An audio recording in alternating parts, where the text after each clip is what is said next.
हाय दोस्तों, good evening. और मैं हूं आपका डॉक्टर नवनीत कारा और आप देख रहे हैं अपना शो डॉक्टर नवनीत कारा शो। आज एक टॉपिक फिर लेकर आया हूं, बहुत ही प्रैक्टिकल टॉपिक है, बहुत छोटे से मैं बताऊंगा। देखो, टॉपिक किडनी फेलियर से रिलेटेड है। किडनी का ख़राब हो जाना, गुर्दे का ख़राब हो जाना। गुर्दे का काम होता है हमारी बॉडी से ब्लड से वेस्ट प्रोडक्ट को, जो ख़राब चीज़ें उनको बाहर निकालना और फ्लूइड को बाहर निकालना। जब वो ख़राब हो जाती है, बॉडी में पानी इकट्ठा हो जाता है और साथ में वेस्ट प्रोडक्ट इकट्ठी हो जाती हैं, जिसकी वजह से यूरिया क्रिएटिनिन बढ़ जाता है और उसका बॉडी पे असर आना शुरू हो जाता है।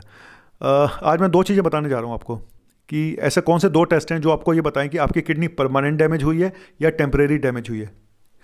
उसका रीज़न बताता हूँ। एक होता है एक्यूट रीनल फेल्योर। एक्यूट का मतलब होता है कि आपकी किडनी अचानक ख़राब हुई है किसी रीज़न से, और वो टेम्परेरी रीज़न है और वो ठीक हो जाते हैं। चाहे वो डायलिसिस से ठीक हो जाए, एक दो डायलिसिस करके, या दवाइयों से ठीक हो जाए। जैसे कि सपोज़ आपको पानी की कमी होगी, लूज मोशन लग गए और किडनी पर असर आ गया, तो ये चीज़ें ठीक हो जाती हैं। आपने कोई इन्फेक्शन हो गया, फैल गया, उसमें किडनी पर असर आ गया, वो ये चीज़ें ठीक हो जाती हैं। लेकिन एक होता है किडनी का हमेशा के लिए ख़राब हो जाना। धीरे धीरे धीरे किडनी ख़राब हो गई, आपको पता नहीं चला। शुगर थी और उसकी वजह से किडनी पर असर पड़ गया, तो आपको पता नहीं चला।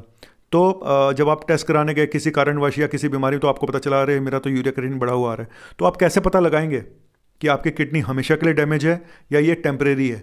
ठीक है, तो इसके लिए दो टेस्ट हैं, वो मैं बाद में बताऊंगा। पहले ये बता दूं कौन से पेशेंट रिस्क पे होते हैं किडनी फेलियर के।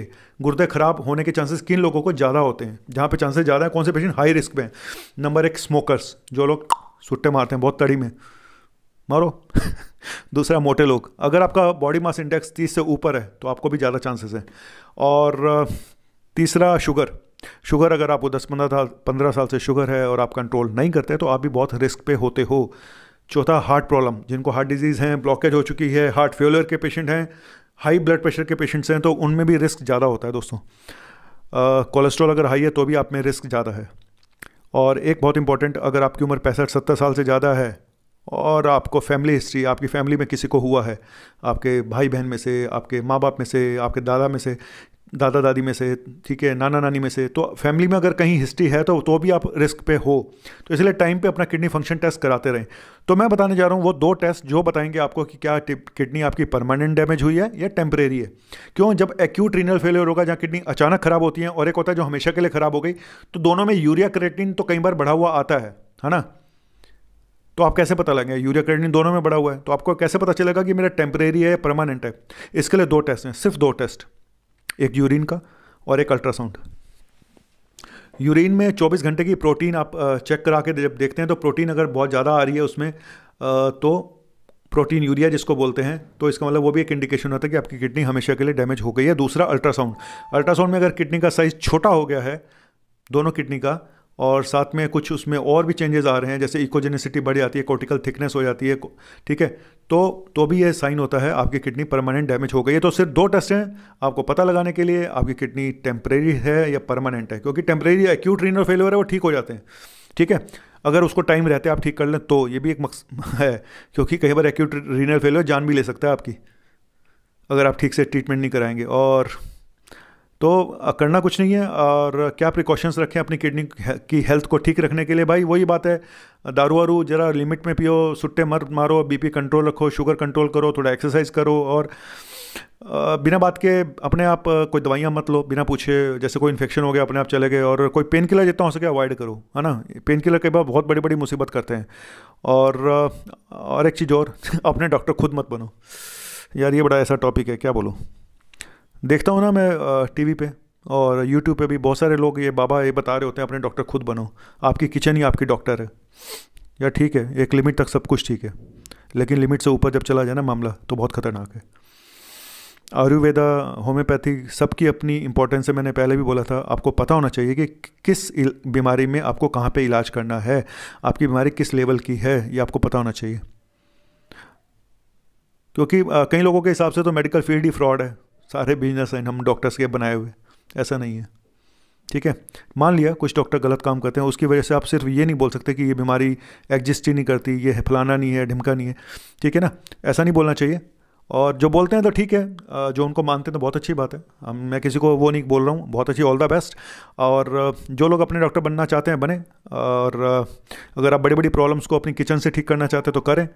और ऑल द बेस्ट, सिर्फ इतना ही बोलूँगा और कुछ नहीं बोलूँगा। ठीक है, सबकी अपनी अपनी इंपॉर्टेंस है। आयुर्वेदा की अलग है, एलोपैथी की अलग है, और इमरजेंसी में लेकिन एलोपैथिक में ही काम आती है। मैं फिर बोल दूं, आपकी जान सिर्फ एलोपैथी बचाएगी।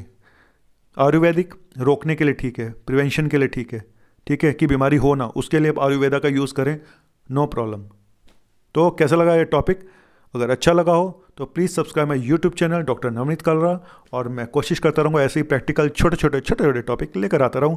और फिर बोलूँगा चंद लोगों को जिन्होंने हमारी मेडिकल फील्ड को बदनाम किया है, तो उनके लिए एक गीत गाता हूँ।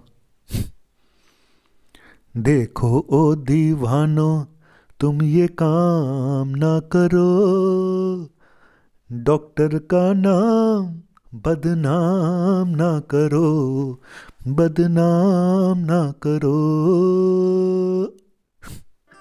है ना? क्या समझे? सब समझ गए ना? चलो bye, thank you very much. और मैंने पहले भी बोला था, मैं जो हेल्प कर सकता हूँ एज ए डॉक्टर, किडनी के पेशेंट में दवाइयाँ बहुत महंगी हैं। मैं अपना नंबर पहले भी दिया था, फिर दोबारा दे रहा हूँ।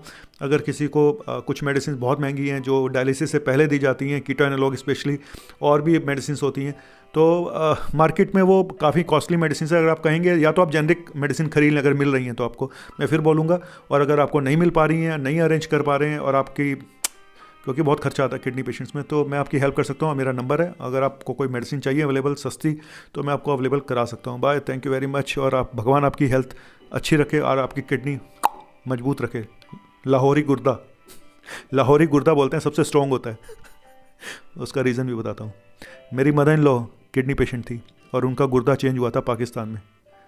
हम मजाक में बोलते थे अपनी मदर इन लॉ को, अब तो इस दुनिया में नहीं है। मैं मजाक में बोलता था, मम्मी आपको तो लाहौरी गुर्दा मिला है, आपको तो बहुत स्ट्रॉन्ग है, ज़िंदगी भर चलेगा, क्योंकि लाहौर में हुआ था।